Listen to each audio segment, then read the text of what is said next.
At an architectural competition looking for a new centrepiece to commemorate the new century, and this is what was chosen, that big tall metal pole. To your left, folks, look at this building, a very important building in Dublin. This is the main post office of the city, and we look upon this building as the birthplace of our country. Outside this building in 1916, the proclamation of our free state was read for the first time, the GPO, General Post Office of Dublin. Again, you'll hear more about the post office as you hear about the history of our country, so it is a very significant building in Irish history. Now, to travel around Dublin, once you're in the city, most people choose to walk because the city is small and compact. Dublin bus, you'll see the buses all over the city. They come in and out of the city centre, making their way out to all the little villages that make up Dublin. And then we have two light rails, both of them overground. We have the Dart and we have the Lewis. Did you notice the racks of bicycles too? Yes. The public bikes? As a resident of Dublin, you can have a bike in the city for the sum of €20 a year. You can use that bike every day of the year for 30 minutes at no cost. To your right, Charles Stuart Parnell.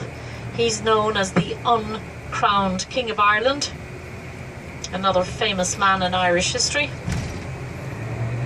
Again, the commemorations throughout the city are to people that played a part in the building of our country down through the centuries. A maternity hospital here as we're driving around on your right. This is the Rotunda, the oldest maternity hospital in Europe.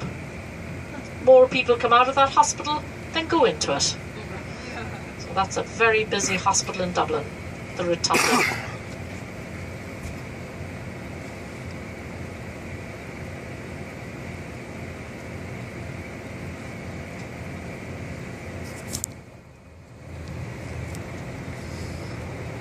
A 9-month waiting list there, so Willie told me.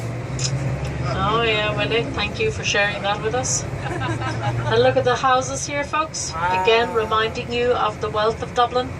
Again, look at all those chimney stacks. The beautiful layout of these houses, which we do treasure today. Again, the garden here was reduced when the maternity hospital was built. Today the garden has the blue railings, and this is the Garden of Remembrance, commemorating the men that lost their lives for our fight for freedom. Coming up on your left, a big house, a beautiful house, originally the home of Lord Charlemont, today Dublin City Gallery.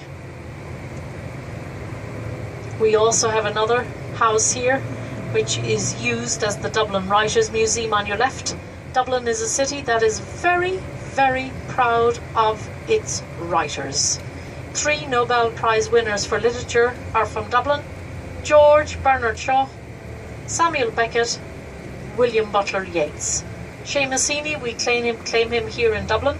He is originally from Derry, but he lived all his adult life in the city of Dublin. Other famous Dublin writers: Bram Stoker, can you remember what he wrote?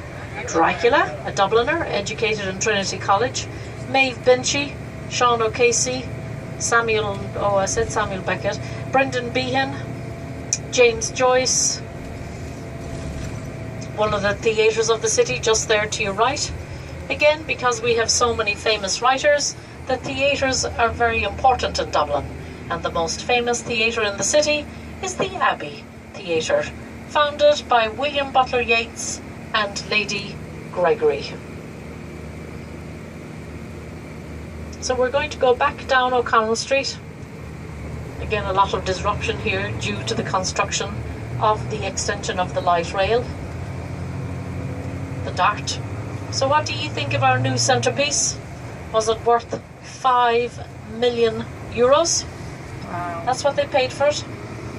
Everyone in Dublin has an opinion on it. Therefore, we call it the opinion poll. Some Dubliners call it the stiletto in the ghetto. Some Dubliners call it a rod to God. Some Dubliners call it an eyeful.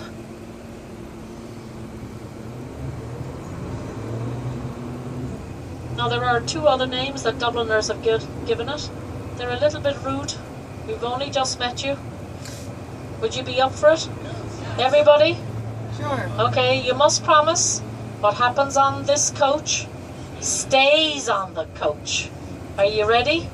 Some Dubliners call it the stiffy in the liffey. And some Dubliners call it the erection in the intersection. Now, I didn't invent that.